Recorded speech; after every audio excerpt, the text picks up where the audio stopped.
How to stabilize video in Capcut. Hello everyone, welcome to this channel. I'm Emily and I'm here to help you out today. So without any delay, let's get started. Now to stabilize a video in Capcut, first of all open up your Capcut application and select a project. Here I've already selected a project in order to stabilize it.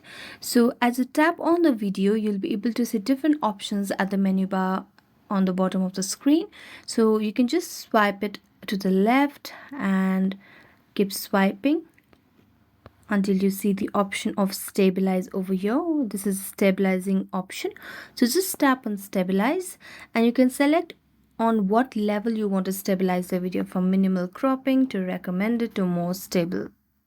Now as you tap on more stable, you'll be given this option that it will take a little more time to export this video since it has been stabilized. After that, make on the tick mark and then you can tap on export and you can see the stabilized video in Capcut.